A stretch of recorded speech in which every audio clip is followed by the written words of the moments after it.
Tes. Ya, ini sebenarnya kita mestinya nggak ada materi lagi ya, karena sebenarnya sudah selesai tadi ya. Tapi karena masih ada waktu ini, saya mengingat bahwa dalam publikasi yang diberikan, debat lintas agama, Historical Jesus. Jadi, kalau memang ini debat lintas agama, dan tadi kita sudah berbicara dari sudut sejarah, saya sudah membuktikan bahwa ada banyak bukti Yesus mati dan bangkit, sementara Pak Kainama bersandar pada tidak ada bukti. Tapi yang saya ingin dengar dulu ya, sebenarnya pandangan Pak Kainama sendiri yang berdiri sebagai wakil dalam debat lintas agama, dalam hal ini adalah Islam, mungkin bisa jelaskan dulu seperti apakah pandangan Islam terhadap historical Jesus ini, khusus kematian dan kebangkitan. Demikian Pak. Baik, bismillahirrahmanirrahim. Allahumma sholli ala Sayyidina Muhammad wa ala Sayyidina Muhammad. Saya bersama Ustadz Ipung masih ada satu hal yang saya simpan sebagai pegangan saya sebelum datang ke sini, yaitu rekaman suara dari yang sangat saya hormati Pak Pendeta Esra Sori yang mengatakan bahwa tema debat ini murni hanya bersumber dari Bible dan kekristenan, karena saya tidak mau masuk ke wilayah Islam, karena saya tidak mempelajari Islam dan saya tidak menguasai tatanan pengetahuan di dalam keislaman. Itu yang saya pegang sampai sekarang, sehingga sejak awal yang saya paparkan itu murni dari Bible. Lalu ada syekh kita di bawah tadi waktu dibilang Ustadz Kay, Yesus disalib, Ustadz Kay ngangguk. Itu berlawanan dengan akidah. Saya ngangguknya untuk apa? Gitu. Banyak sekali persepsi orang melihat seperti gestur atau body language dari seseorang langsung menjatuhkan pemahaman dia secara pribadi kepada orang tersebut. Contoh, Kainama ini tafsir apa yang tadi dia sampaikan itu semua penafsiran. Come on, wake up. Bagaimana mungkin saya tafsir? Itu sudah bahasa Indonesia dan ada keterangan leksikonnya. Saya hanya membawakannya saja. Lalu saya menyampaikan bahwa dari sudut ayat Bible yang demikian itu terjadi satu hal, yaitu kesembuhan Yesus dari mulai turun salib sampai hari ketiga itu. Enggak, sekitar mungkin 30, kurang dari 3 hari. Begini, muslimin wal muslimah rahimakumullah, para tuan dan puan guruku, Ustaz Ki, ayo lebih ini lagi, lebih galak lagi. Nah, bukan begitu. Ini yang ingin saya sampaikan. Debat itu is not putting other person in your defensive side. Itu menjadi orang yang kayak direndahkan. Nah. Kita belajar yuk hari ini, insyaallah yuk, insyaallah. Ya, lalu saya sempat juga tadi jawab Cici. Cici bilang setiap itu tanggapin aja Ustaz, kayak nggak apa-apa. Bukan begitu debat itu. Debate, dialog, apalagi lintas agama. Terus tiba-tiba Pak Pendeta tanya, kalau dari sisinya sudah jelas. Di pembukaan tadi saya bilang, mungkin Pak Pendeta tidak mengerti bahasa Arab. A'udzubillahi minasyaitonirrajim, bismillahirrahmanirrahim, zalikal kitabu la raiba fihi hudan lil muttaqin. Tidak ada keraguan untuk apa? Bahwa Isa ibnu Maryam itu wa ma qataluhu wa ma salabuhu walakin subhanallah. Itu buat kami. Tapi karena tidak diminta untuk melihat dari sisi Islam, ya saya tidak masuk ke ranah itu. Saya masuk ke ranah Bible. Bible bilang dia disalib, ya sok aja mangga. Nggak untung gue juga. Ngapain? Ya kan? Lalu dia bilang bahwa sebetulnya pembicaraan kita sudah habis. Betul, sudah habis. Karena apa? Karena yang saya hormati Pak Pendeta Esra Suruh tidak membantah satu ayat pun tentang medical term yang tadi saya sampaikan. Tidak dibantah sama sekali. Karena begitu beliau mau masuk ke ranah itu, nanti akhirnya jadinya audiens melihat bahwa Pak Pendeta membangun satu pandangan bertentangan di dalam ayat Alkitab sendiri. Pak Pendeta yang bangun, bukan saya. Di satu sisi dia ingin membantah ini, di sisi yang lain bertentangan. Secara alamiah, muslimin wal muslimah rahimahullah serta para tamu yang tidak beragama Islam. Secara alamiah Anda melihat paparan Pak Pendeta itu bertentangan. Wallahi, saya tidak. Saya hanya menyampaikan satu titik saja. Menurut Bible, Jesus survived from the crucifixion. Jesus survived from the crucifixion. Dan kalau itu tidak diterima ya nggak apa-apa, gue nggak rugi, emang pikirin. Saya hanya menyampaikan itu, tapi tidak dibantah. Pak Pendeta bilang, saya akan memberikan bukti bahwa dia disalib. Ya monggo saja. Lalu orang-orang pada bilang, Ustadz Ki nggak ini, kurang tekan. Buat apa ditekan? Ini kan debat lintas agama, bukan cari kalah menang, bukan cari yang satu salah benar. Tidak, sampai botak sariawan, udah botak sariawan lagi. Tidak akan ada yang menemukan Kristen itu salah, Islam itu salah, Kristen itu benar, Islam itu benar. Nah, tidak begitu kan? Ya enggak? La ikraha qad tabayyana rusdu minal ghayy fa may yakfur bi taghuti wa yu'min billah faqad istamsaka bil urwatil wusqa lan fi samalaha wallahu samiul sadaqallahul adzim. Ayolah, yuk kita dewasa yuk. Jadi penonton aja udah nggak dewasa, bagaimana ntar nanya? Pasti jadinya berantem lagi. Ayolah. Ya, nah pertanyaan Pak Pendeta, dari sisi Islamnya bagaimana? Dari sisi Islam jelas, dan saya tidak membawa ke situ karena permintaannya tidak ke situ. Kalau diminta dilihat dari dua sisi, Islam dan Kristen, itu baru gua bahas memang, wallahi. Tapi ternyata kan enggak. Ngapain saya bawa agama saya menyamakannya dengan kekristenan? Enggak lah, biar miskin kayak nama, enggak begitu. Dan tadi ada masukan, setiap itu kita tanggapi aja. No. It's a stupidity. Itu satu kebodohan. Jika sesuatu yang tidak perlu ditanggapi, engkau tanggapi, itu namanya kepo. Wake up. Ada beberapa hal yang disampaikan Pak Pendeta, saya tidak mau tanggapi. Kenapa? Tidak perlu ditanggapi. Audiens yang menilainya gitu loh. Ayolah, cerdas sedikit, mature, dewasa sedikit sayang. Yuk, jangan norak. Jangan lebay, ya. Saya menyampaikan Jesus survive from the crucifixion with apa? Medical treatment in the first place. Sekali lagi, medical treatment in the first place. Kalau yang nggak ngerti cari sendiri, Google Translate, cepetan. Ya. Lalu Pak Pendeta menyampaikan, aku menyampaikan bahwa ada bukti sejarah dari kata historical Jesus. Saya bilang yang saya bacakan itu Bible, Pak. Dan semua Kristiani percaya dan mengimani bahwa Bible itu dihormati oleh Muslim seperti saya sebagai juga sumber sejarah. Wake up! Itu sumber sejarah dan harus dihormati. Lalu Pak Pendeta akhirnya bingung sendiri kan. Dia bilang, ya ada sisi yang sejarah, ada sisi yang eksplisit. Come on. Pak Pendeta menyampaikan semua tadi yang disampaikan. Tidak ada nama Jesus eksplisit. Lalu saya harus jawab apa? Katanya jawab itu, buka aja bukunya, yang itu disebutin salah satunya. Ya rugi gua dong, rugi bandar. Gua sama aja ngajarin orang.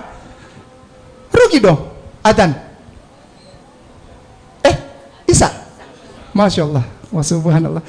Begini Pak Pendeta, apa tanggapannya Kiai Nama, pandangan Kiai Nama menurut Islam tentang penyaliban Yesus? Tidak ada. Sekali lagi, Syekh yang di belakang tidak ada. Kiai Nama bilang ya tidak ada. Tidak ada. Wa ma qataluhu wa ma salabuhu. Kita mengimani itu karena zalikal kitabul la raiba fi hudalil muttaqin. Lalu kenapa tadi membawakan Jesus survive from the crucifixion? Itu pikirannya orang Kristen yang saya sampaikan. Ngerti gak sih, masa bolot-bolot amat sih? Jangan bolot, pinter dikit. Kiai Nama menyampaikan apa pandangan Bible yang dilihat secara historically oleh orang umat Kristen. Demikian, syukron katsiran.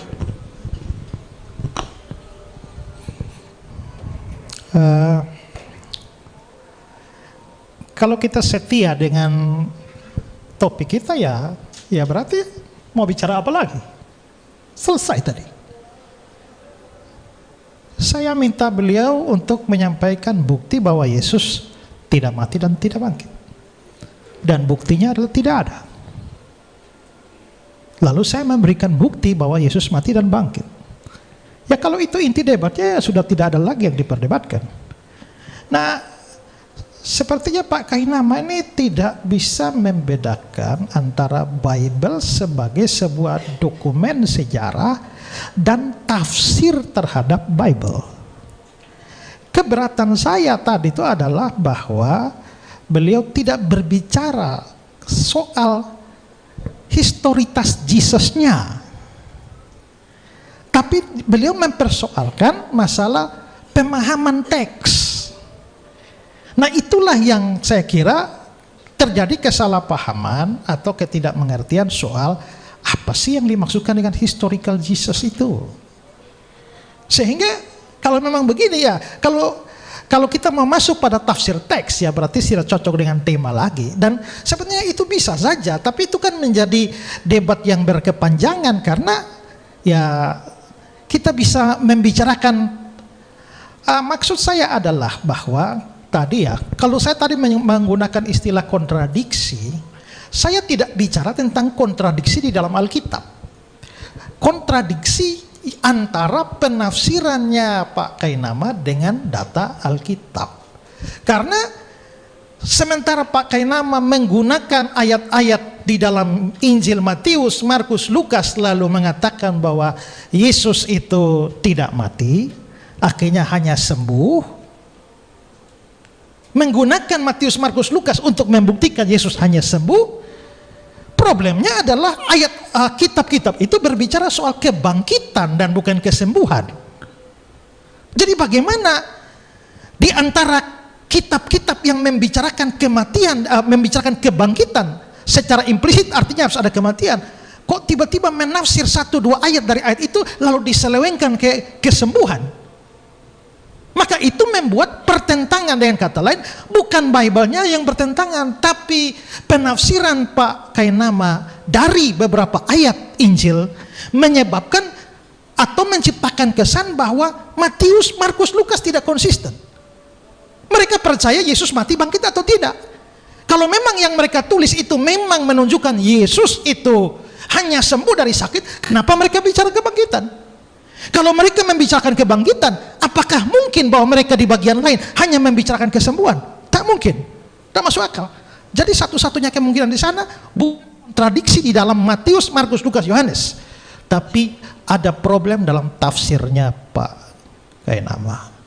Maka sekarang kalau begitu saya mau ya gini ya, bisa nggak dari Alkitab kasih ayat yang mengatakan bahwa Yesus tidak mati?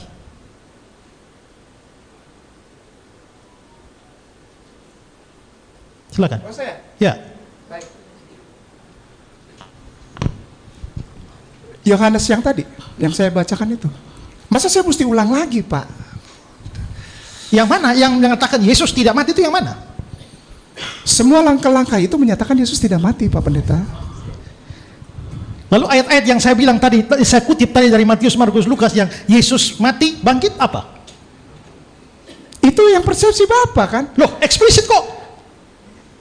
Persepsi Bapak. Sabar dulu, ini waktu siapa yang berjalan? Loh, iya. Oke, Dulu, siap. Baik. Apakah saya tidak eksplisit ketika saya sebutkan ayat-ayat saya ada nama Yesus di situ? Eksplisit nama Yesus, tapi Oke. mengatakan Yesusnya luka lalu tidak mati, tidak eksplisit. Saya mempunyai ayat-ayat yang eksplisit Yesus mati, bangkit. Tapi Bapak tidak punya ayat eksplisit yang mengatakan Yesus tidak mati atau Yesus sembuh. Bisa tunjukkan? Menurut Bapak. Loh, Matius, Markus, Lukas ayat begitu kok, bukan menurut saya. Ayatnya begitu kok. Kalau seumpamanya Bapak bilang bahwa menurut ayat itu, berarti akhirnya toh Bapak dengan segala berat hati harus mengakui bahwa ada terjadi seperti pertentangan di dalam ayat Bible sendiri. Contoh saja. Jangan langsung naik tensinya, santai aja Pak. Nah, saya santai Pak. Gini ya, Aja. santai aja. Gini, contoh jam 9 sama jam 12 itu kan juga orang bertanya-tanya jam 9 sama jam 12. Lalu Bapak bilang itu eksplisit dan ini eksplisit juga. Itu jadi Bapak yang menimbulkan pertentangan Pak, bukan saya. Gitu, demikian kawan. Oke. Kalau persoalan Yesus mati jam sekian, maka itu menjadi persoalan bukan Yesus mati atau tidak, tapi mati jam berapa. Kita tidak debat soal Yesus mati jam berapa, Tapi Yesus mati atau tidak, mau jam berapa itu problem lain. Tapi Yesus mati, dua-duanya bersaksi Yesus mati. Wow, mantap. Karena inti debat adalah itu, adalah mati atau tidak. Mati atau tidak? Ya. Berarti apapun caranya dia mati nggak apa-apa, gitu. Maksudnya? Ya temanya kan mati disalib. Ya, mati disalib memang. Hah? Kita bicarakan mati disalib. Bapak barusan bilang, wah kita nggak mikir ngomongin apa-apa, pokoknya dia mati saja. Nah, kita tidak bicara jam. Ya Allah. Kita tidak bicara jam berapa mati. Tapi fakta bahwa dia mati. Pokoknya harus mati aja. Ya, nggak peduli. Ada beda jam, ada beda cara, ada beda ini. Pokoknya dia harus mati. Enggak, tidak bisa beda cara. Karena Alkitab hanya punya satu cara, dia mati disalib. Tapi Bapak bawa Sanhedrin 43A, Bapakku. Bapak Pendeta, dan saya sudah kasih tahu tafsirnya. Sanhedrin 43A itu dilempar batu juragan. Allahu Akbar. Bapak mungkin kurang bermain, kurang jauh lihat tafsir. Iyalah, saya kurang jauh lah Pak, silakan jelasin. Karena kalau begitu Bapak membuat pertentangan di antara Talmud dengan tafsir Talmud lagi. Tadi Bapak udah bikin Bible bertentangan, sekarang Talmud diacak-acak lagi sama Bapak. Udah dibilangin dilempar batu, Pak, dilempar batu sampai bonyok modar gitu. Tapi Talmud juga bagian awal bicara digantung, Pak. Bukan beda kan? Beda lagi. Kalau begitu Talmud. Bapak yang bikin beda, ini beda. Ini beda Bapak, bukan saya. Bukan, Pak. Talmud mengatakan demikian. Dan Talmud bukan kitab suci saya.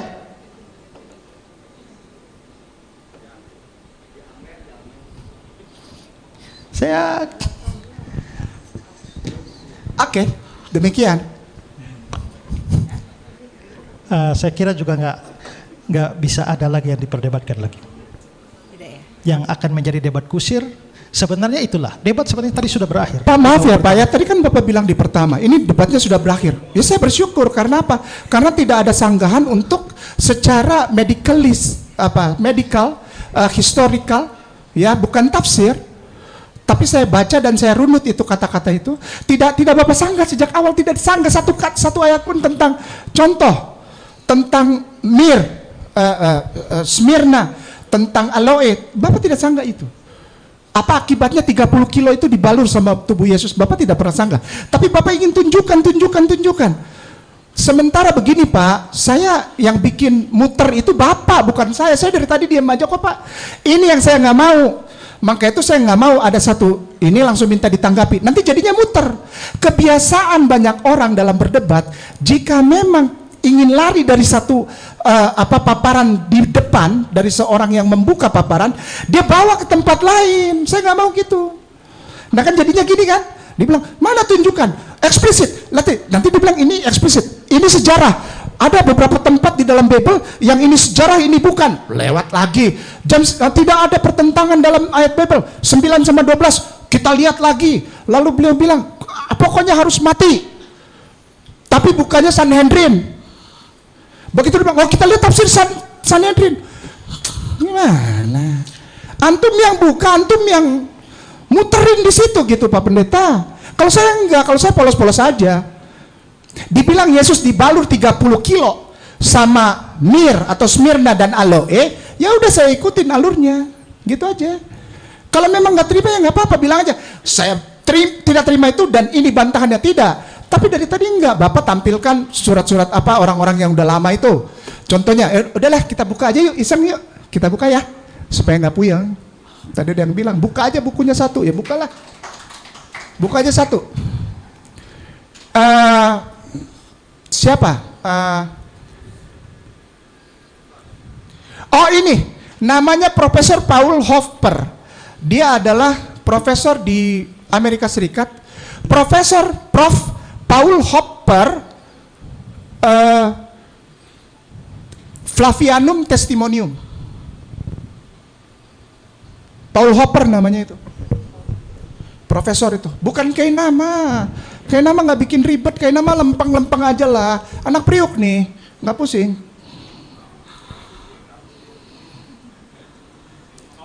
Paul Hoffer. Profesor Paul Hoffer on Flavium Testimonium.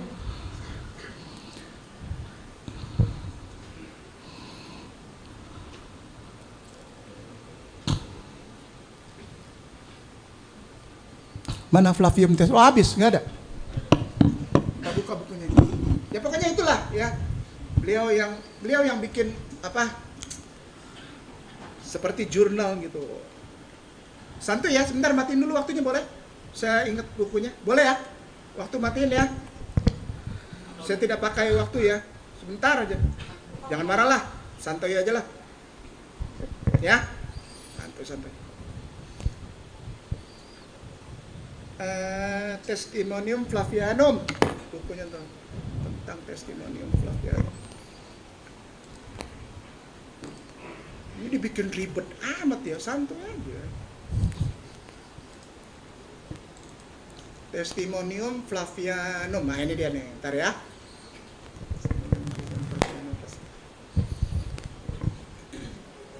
Fresh evidence titik 2.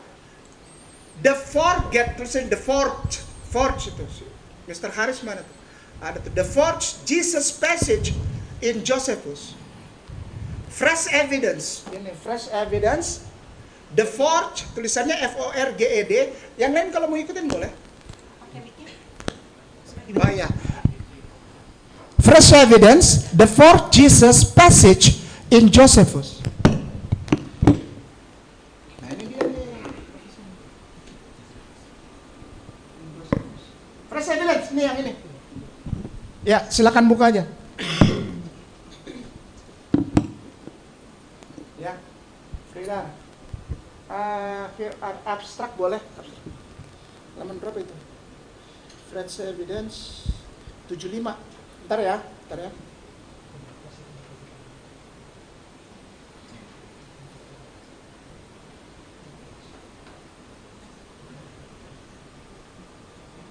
Itu dari Paul Hopper. Paul Hopper adalah profesor di Carnegie Mellon ya, University. Udah pensiun.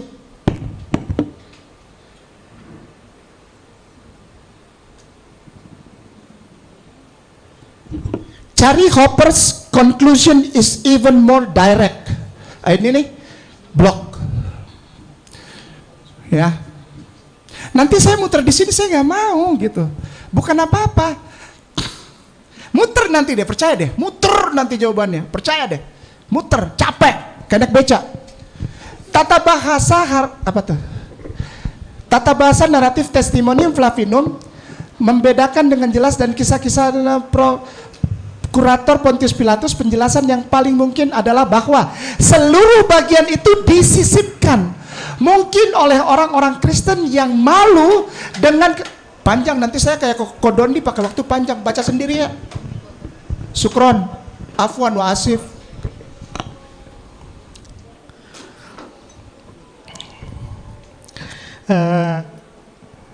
Sebenarnya apa yang ditunjukkan itu tidak punya nilai apa-apa. Ya memang. Kenapa? Karena saudara ingat yang saya omong sebelumnya tentang tulisan Yosefus itu. Saya sudah bilang bahwa ada 3 pandangan. Pandangan pertama mengatakan semuanya ditulis oleh Yosefus. Kita bisa mencari ahli-ahli yang mengatakan begitu. Pandangan kedua ada yang mengatakan bahwa semuanya bukan tulisan Yosefus. Afwan, minta maaf Pak Pendeta. Bapak Pendeta bilang ada 3 pandangan. Ya kan? Kalau saya pakai salah satunya boleh enggak? Ya makanya Oke. Masya Allah. Jadi ya. Nanti kita lihat. Jadi pandangan pertama semuanya ditulis Yosefus. Pandangan kedua semuanya tidak ditulis Yosefus. Pandangan yang ketiga beberapa bagian di dalamnya terindikasi itu bukan dari Yosefus. Nah sekarang mana yang paling mungkin? Ini memang terjadi perdebatan di kalangan para sarjana, tapi pandangan nomor 1 dan nomor 2 itu adalah pandangan minor. Jadi kalau yang diangkat tadi menunjukkan ada satu orang yang mengatakan demikian, ya wajar saja karena memang minor.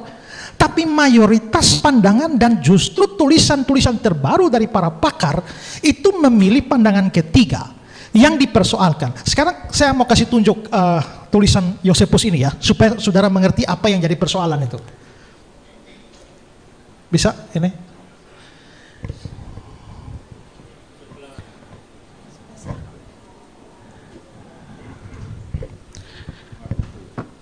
Yang lihat wordnya. Buka wordnya. Tahan dulu, waktu saya jalan terus itu belum dikeluarkan. Tahan waktunya.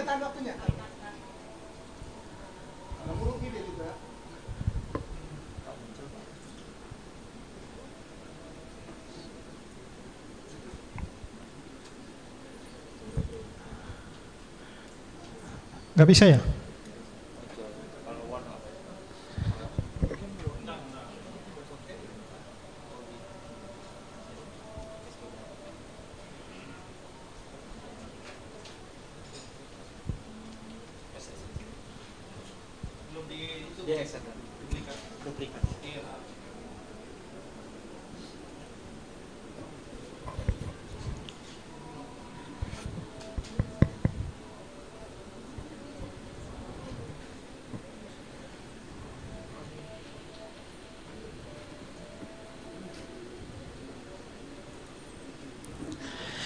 Ya, saudara, ini lihat kata-kata Flavius Josephus ya.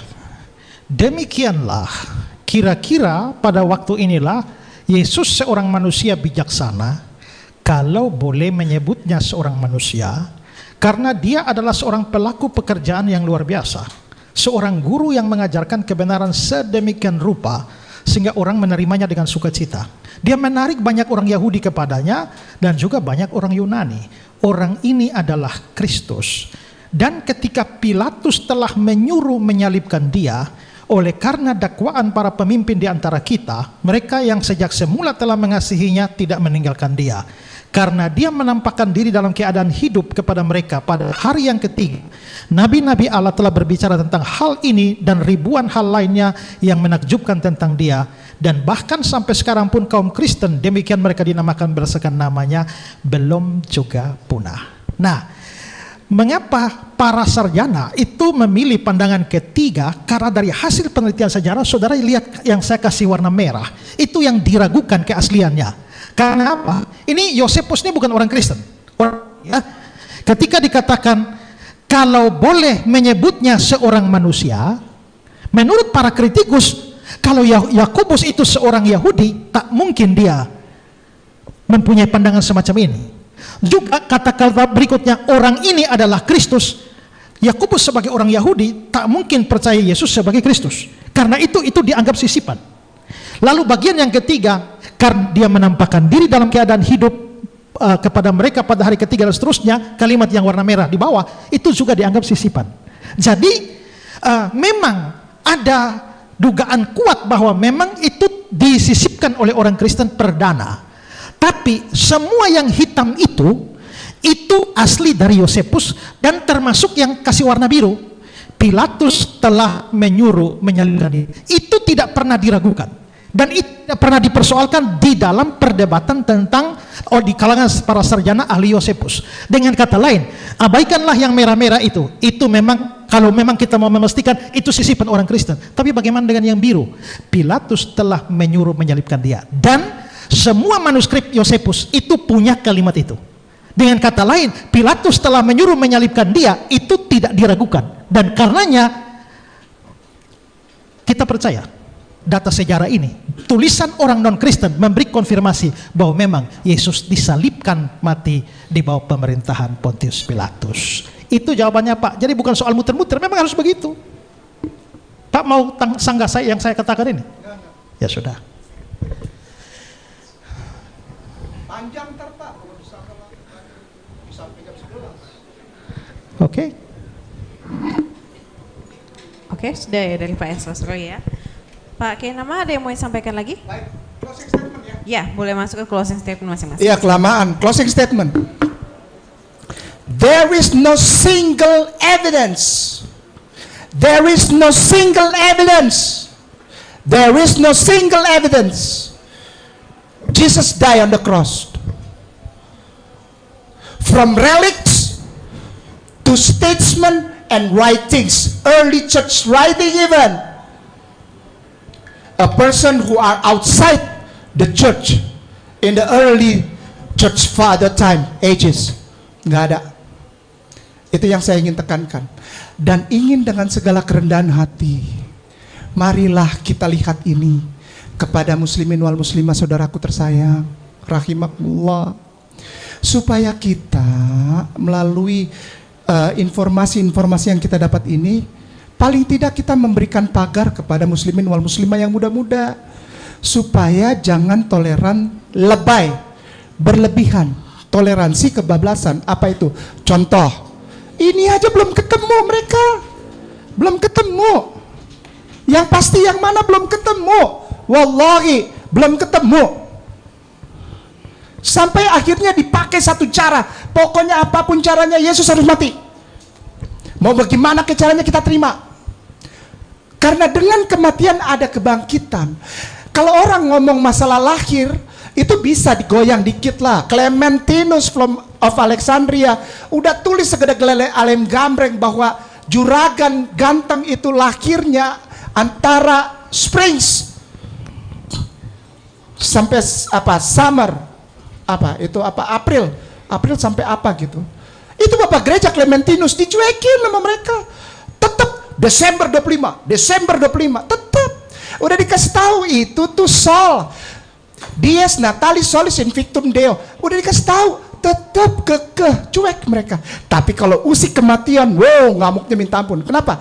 Karena kalau tidak ada kematian Yesus di kayu salib, Kristen tidak ada. Jadi apapun yang disampaikan oleh orang, baik itu Kristen, cuma beda denominasi maupun apalagi Islam, kita menyampaikan ini untuk sampai kepada telinga dan hati saudara Kristen dan Katolik bahwa Islam sayang sama antua Yesus itu. Kita muliakan dia tidak mati terhina. Sampai ada yang bilang mati apa aja yang penting mati. Itu terhina itu. Kita Muslim tidak. Kita muliakan Nabi Allah wa Rasulullah Isa ibnu Maryam. Dengan jalan apa? Kita bertahan bilang tidak ada yang bikin dia mati. Karena Allah memuliakan beliau. Diselamatkan, diangkat dengan menggunakan tulisan-tulisan dalam Bible mereka sendiri. Toh mereka tetap tidak terima. Ya sudah, yang penting disampaikan dan insya Allah menjadi gambaran. Keke sureke bahasa Prancisnya. Keke sureke, harus mati itu si gondrong. Enggak boleh. Kalau engkau cinta dia, mari bilang kami memuliakan dia. Yang lahir 25 Desember itu di kandang, kau mau ikut menghina Rasulullah wa Nabiullah Isa ibnu Maryam, stop, bilang begitu. Karena Bapak Gereja juga tidak bilang gitu. Yang kedua, yang penting ini, wa ma qataluhu wa masalabahu walakin subihalakum, pegang itu di hatimu. Kalau ada orang Kristen yang percaya itu, lakum dinukum waliyadin, yang penting aku sudah sampaikan. Karena apa? Kalau sumpahnya kita ngomong begini sama dia, dia akan ambil beberapa poin, lalu diputar di poin yang di luar daripada apa yang saya sampaikan. Contoh, saya sampaikan tadi, ini dilihat dari sisi medis, dan ini adalah sejarah, lalu mulai dibagi. Bible itu ada sejarah, ada yang bukan. Diajak putar, ya saya nggak mau. Di Priok itu jalannya lempeng, dari pos 1, pos 8, pos 9, terus sampai Ancol. Nggak biasa muter-muter, saya puyeng. Saya ini Ambon itu nggak biasa, maka itu banyak orang Ambon jadi debt collector. Kita straight aja. Kalau nggak suka ya udah, terima kasih banyak. Nih, tagihan 3 bulan, motor gua tarik apa enggak? Gitu kan, gampang aja kan? Gampang aja. Muslimin wal muslimah rahimakumullah. Melalui dialog ini insya Allah kita bisa melihat saudara kita Kristen dan Katolik dengan imannya. Apa itu? Yesus harus mati. Dengar, Yesus harus mati. Karena jika tidak mati, maka kebangkitan tidak ada dan penebusan dosa tidak ada. Bagaimanapun caranya, pokoknya dibikin harus mati itu anak orang. Anaknya Tante Mary dan Om Joseph. Harus mati itu anak. Muslimin wal muslimah rahimahullah. Kita kasih lihat sama saudara kita Kristen dan Katolik. Kita cinta Yesus. Kenapa? Kita tidak hinakan dia. Kita tidak perdebatkan kematiannya. Kenapa? Karena beliau mulia. Beliau diangkat oleh Allah Subhanahu wa ta'ala. Ini perbedaan. Rahmatan lil alamin. Jangan bunuh orang yang tak bersalah. Seperti ditulis dalam kitab Ulangan Mazmur, dan Amsal. Orang benar tidak mungkin dibunuh. Tuhan menyelamatkan orang benar. Sampai segitunya mereka ingin Yesus mati. Saya gini ya, saya jadi ingat beberapa saat yang baru lalu, Pak Pendeta Esra Suru yang saya hormati bersama Pak Pendeta Budi Asali ada debat dengan Donditan, dan Pak Pendeta Budi Asali yang terhormat debat dengan Ibu Bunda Etika Ustazah. Saya dengerin, oh bagus ini bertahan dengan ini. Bagus, saya bagus gitu. Bagus saja. Kenapa? Karena bertahan. Contoh, Yesaya 53 ya. Dan Mazmur 22 ya, Bunda ya. Iya, 53 ya. 52 yang Pak Budi Pendeta bawain tuh ya. Pak Pendeta bawain 5213 tuh ya. 5213. Nah, Mazmur 22 itu dipakai untuk menjadi nubuatan. Tolong sebagai penutup nih, sisa 8 menit lagi. Dani, Ustadz bukain PSALMS 22. Dari itu sebetulnya saya nungguin loh. Dari tadi wallahi saya nungguin, ya Allah, kalau boleh saya diajak baca ini. PSALMS spasi 22 in Hebrew. Mekon.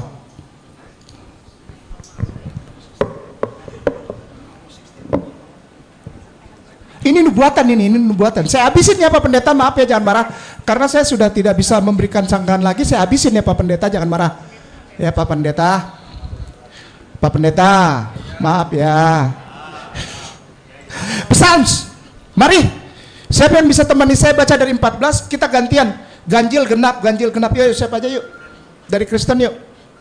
Supaya tahu ini dasarnya. Yuk. Oke, boleh salah satu Yuk. pendeta. Yuk. Ustaz Pak. Dari Kristen, siapa aja.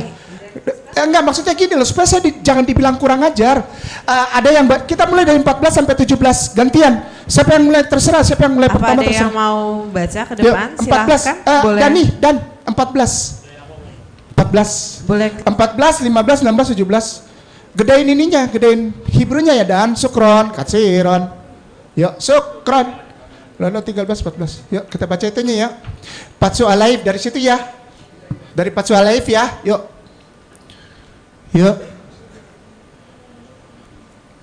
Oke lah, ada Pak Ustadz, nggak apa-apa, sendiri aja Pak. Baik, oke gini. Di Psalms, di Tehillim ini, nggak ada menusuk, menikam, nggak ada. Lion itu. Syukran katsiran. Allah sayang, Allah berkahi Kai Nama, minta maaf ya jika ada kata-kata atau tindakan yang kurang berkenan ya. Doakan Kai Nama ya.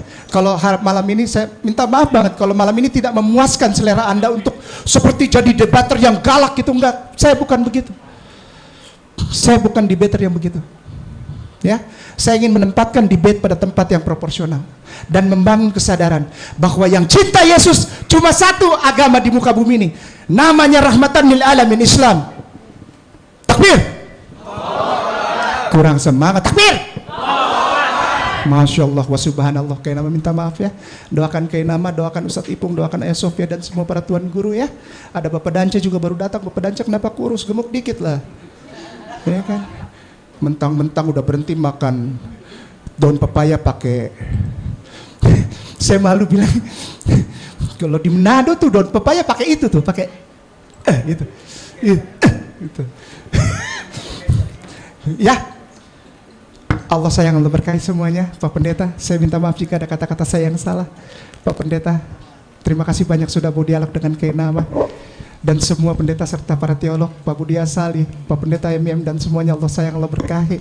Kita hidup di dalam negara Republik Indonesia yang saling toleran serta saling sayang, saling hormat sebagai a fellow countryman, sebagai saudara di dalam negara Republik Indonesia. Hanya satu saja, inna dina indallahil Islam. Dibuktikan dari apa? Hanya satu saja yang memuliakan nabi-nabinya, Islam, rahmatan lil alamin. Barakallahu fikum. Assalamualaikum warahmatullahi wabarakatuh. Waalaikumsalam. Baik, untuk Pak Esra, closing statement-nya. Ya, terus terang saya debat semacam ini jauh dari yang saya harapkan. Tapi ya sudahlah, mau bagaimana lagi. Saya kira Pak Kai Nama mengulang-ulang kesalahan pemahaman. Kapan saya bilang di satu sisi Alkitab itu sejarah dan bukan sejarah? Kalau saudara tangkapnya begitu, saudara tangkapnya nggak benar. Yang saya bilang harus membedakan antara Alkitab sebagai sejarah dan tafsir Alkitab. Sejarah, ya sejarah. Tapi bagaimana menafsirkan data sejarah, itu problem lain. Mengapa saya tidak mau menanggapi semua ocehan beliau tadi panjang lebar itu? Karena saya tahu bahwa itu bukan historical Jesus. Itu problem hermeneutics. Sehingga kalau seandainya debat kita itu disepakati, buang itu historical Jesus saja, mari kita adu tafsir ayat, silakan. Ya, itu saya ladeni. Saya Alkitab hari di tiap hari. Ya, sehingga menjawab yang model-model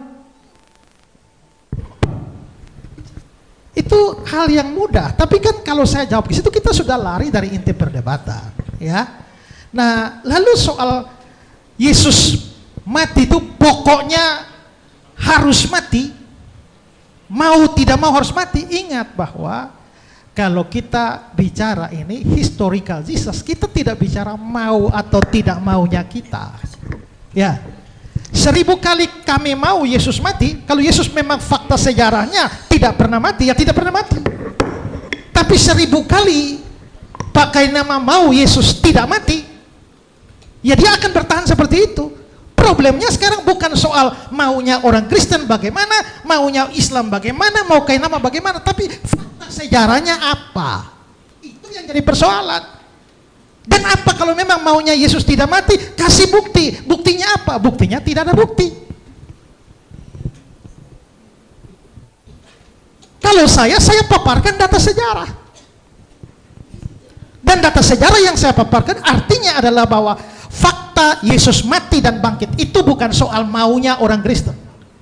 Bahkan jangankan orang Kristen, murid-murid Yesus pun bahkan tidak mau dia mati.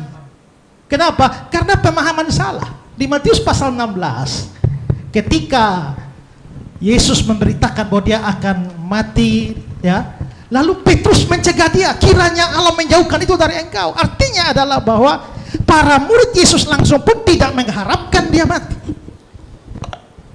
Tapi fakta sejarahnya memang Yesus mati. Dan karenanya maka mereka yang tidak mau dia mati itu menjadi saksi mata. Maka Yesus mati tidak mati itu bukan soal maunya kita, itu soal sejarah. Makanya kita bikin acara debat ini. Tapi kalau yang dibawa adalah tidak ada bukti, ya selesai debat itu. Mau apa lagi kalau tidak ada bukti? Ya. Nah, terus berikut begini, ya, bahwa Yesus ini karena saya pikir tadi ya closing statement ya sudah, tapi kan masih buka itu ya, artinya ya saya juga bisa ngomong lebih panjang ya. Nah sekarang ya, apa sih yang menjadi bukti orang Kristen ketika percaya atau waktu kita baca Alkitab kita percaya bahwa Yesus bangkit? Ya, pertama, Alkitab berkata kubur Yesus kosong. Waktu kubur Yesus kosong, apa yang dijawab oleh musuh-musuh Yesus? Mereka langsung bikin persekongkolan bahwa murid-murid itu mencuri mayat Yesus. Artinya secara tidak langsung mereka juga akui bahwa memang kuburnya kosong. Karena itu mereka harus mencari alasan untuk menjawab fakta bahwa kubur kosong. Artinya kubur kosong Yesus itu diakui oleh para musuhnya. Nah, kalau memang kita sekarang berpikir secara logis bahwa apakah kubur kosong itu otomatis membuktikan Yesus itu bangkit? Belum tentu. Karena kalau kita hanya bersandar pada satu bukti bahwa kubur kosong, maka tidak bisa membuktikan bahwa Yesus bangkit. Karena kubur kosong itu memungkinkan bahwa secara logis ya, memungkinkan bahwa kalau mayatnya dicuri itu juga kosong. Tapi yang paling jelas adalah bahwa dia menampakkan diri selama 40 hari berulang-ulang dan murid-muridnya jadi saksi. Nah, kubur yang kosong belum tentu membuktikan Yesus hidup. Tapi kubur kosong dan ditambah dengan penampakan Yesus selama 40 hari, Dan seperti kata Paulus di 1 Korintus 15, dia menampakkan diri kepada lebih dari 500 orang sekaligus, dan kebanyakan masih hidup. Artinya apa? Ini bisa cross check. Ini bukan soal maunya Paulus, ini bukan soal maunya orang Kristen, tapi itu bisa dicek recheck. Semua saksi mata ada. Dan pikirkan ini, bahwa berita Injil tentang Yesus yang mati dan bangkit itu juga disampaikan oleh Petrus. Waktu khotbah Petrus pada hari Pentakosta, dia bilang, Yesus yang kamu bunuh dan kamu salibkan. Dia bicara kepada orang Yahudi. Dan tidak ada satupun yang protes. Kalau Yesus tidak mati dan tidak bangkit, maka kata-kata Petrus tidak relevan.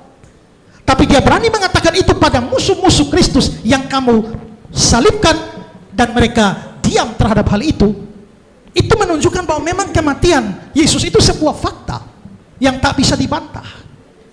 Lalu Injil diberitakan dimulai dari Yerusalem. Kisah 1 ayat 8. Ya. Kalau Injil dimulai dari Yerusalem, saudara tahu Yerusalem itu apa?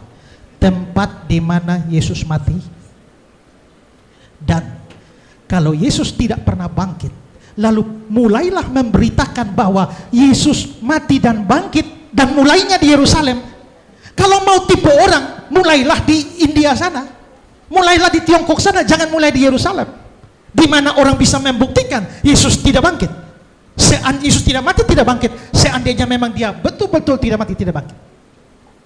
Tapi mereka berani bicara di Yerusalem langsung, kota yang akan mematikan mereka seandainya dia memang tidak mati dan tidak bangkit. Dan ada banyak teori, ya seperti teori pingsan lah. Tapi yang ngomong teori pingsan itu tidak mengerti tentang tradisi penyaliban. Ya. Ada yang mengatakan bahwa Yesus itu diangkat, ya. Yesus diangkat, tidak disalibkan, tapi tiba-tiba diangkat oleh Tuhan ke surga, lalu ganti dengan orang lain yang serupa Yesus lalu yang disalibkan. Jadi aneh ya, kalau Allah memang mau menyelamatkan Yesus dari salib, kenapa pakai acara tipu-tipu?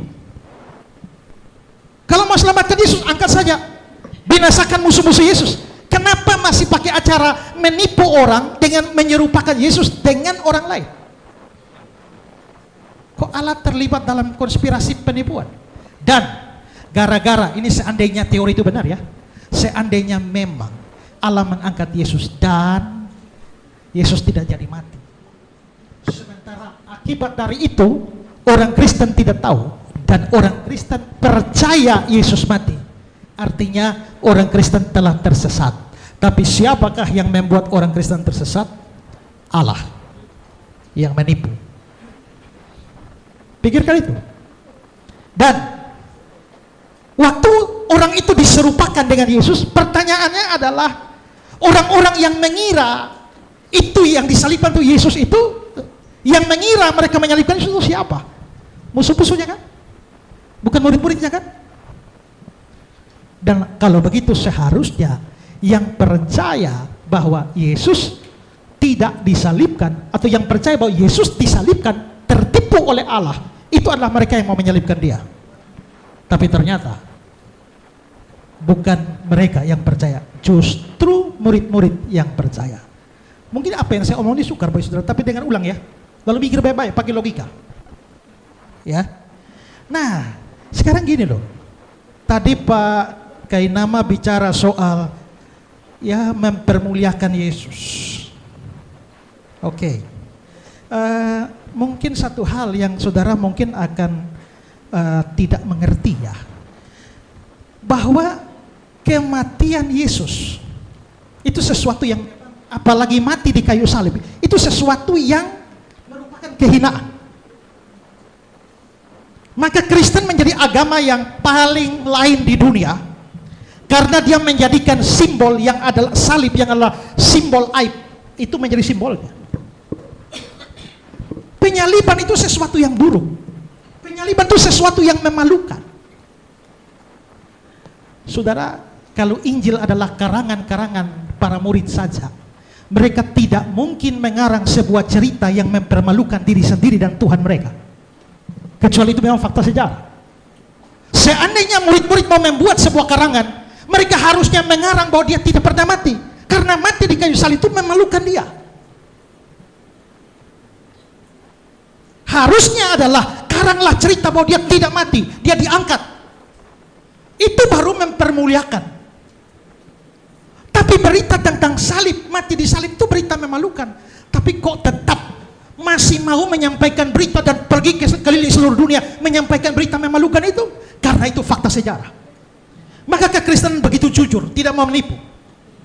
Tapi mereka juga karena saksi mata, bukan hanya kematian dan kebangkitannya, maka mereka bicara soal kematian dan kebangkitannya sekaligus yang merupakan berita Injil. Ya. Nah, jadi memang penyaliban itu sesuatu yang mempermalukan, tapi bukan hanya mempermalukan Pak Kainama, itu kutuk. Karena menurut perjanjian lama, orang yang mati digantung itu terkutuk. Dan apakah kami percaya Yesus mati terkutuk? Yes. Kenapa? Karena mestinya kita yang terkutuk, orang berdosa. Saya yang terkutuk, kalian semua yang terkutuk. Kita semua memang orang terkutuk karena kita orang berdosa. Tapi Yesus kenapa mati terkutuk? Karena dia mau menggantikan kita. Itulah sebabnya dia jadi kutuk. Tapi dan karena itu Yesus mati dalam kehinaan. Tapi kalau Pak Kainama tadi mengatakan bahwa dengan tidak mati maka orang Islam mempermuliakan Yesus. Saya mau kasih baca satu ayat dulu ya, beberapa ayat ya.